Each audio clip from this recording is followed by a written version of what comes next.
సైఫ్ అలీ ఖాన్ పై దాడి కేసులో కీలక ఆధారాలు సేకరిస్తున్నారు పోలీసులు. దాడి సమయంలో దుండగుడు వాడిన వస్తువుల కోసం గాలిస్తున్నారు. మరోవైపు ఆపద సమయంలో తనను హాస్పిటల్ కు తీసుకువెళ్లిన ఆటో డ్రైవర్ ని ఇంటికి ఆహ్వానించి కృతజ్ఞతలు చెప్పారు సైఫ్. మరోవైపు 15,000 కోట్ల ఆస్తిని సైఫ్ వదులుకోబోతున్నారు. త్వరలోనే పటౌడీ ప్యాలెస్ ను ప్రభుత్వం స్వాధీనం చేసుకోబోతోంది. నటుడు సైఫ్ అలీ ఖాన్ పై దాడి కేసులో దర్యాప్తు ముమ్మరమైంది. దాడి సమయంలో నిందితులు ఉపయోగించిన కత్తితో పాటు ఆ సమయంలో అతను ధరించిన దుస్తుల కోసం గాలిస్తున్నారు ముంబై పోలీసులు. వాటిని ఎక్కడ పడేశాడో తెలుసుకునే ప్రయత్నం చేస్తున్నారు.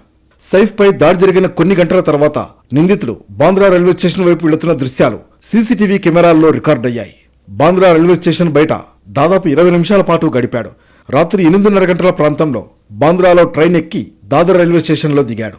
దీంతో కత్తిని బాంద్రా రైల్వే స్టేషన్ పరిసరాల్లోనే పారేసి ఉంటాడని భావిస్తున్నారు. దీంతో ఆ ప్రాంతంలో గాలించారు పోలీసులు. సైఫ్ ఇంట్లో ఇప్పటికే సీన్ రీకన్స్ట్రక్షన్ చేశారు పోలీసులు. మెట్ల మార్గంతో పాటు సైఫ్ తనయుడు జై గది తలుపు హ్యాండిల్పై గల నిందితుడి ఫింగర్ ప్రింట్స్ సేకరించారు. ఈ కేసులో వేలిముద్రలు కీలకం కానున్నాయి. మరోవైపు ఆపద సమయంలో తనను ఆసుపత్రికి తీసుకువెళ్లిన ఆటో డ్రైవర్ భజన్ సింగ్ రాణాకు సైఫ్ అలీ ఖాన్ కృతజ్ఞతలు తెలిపారు.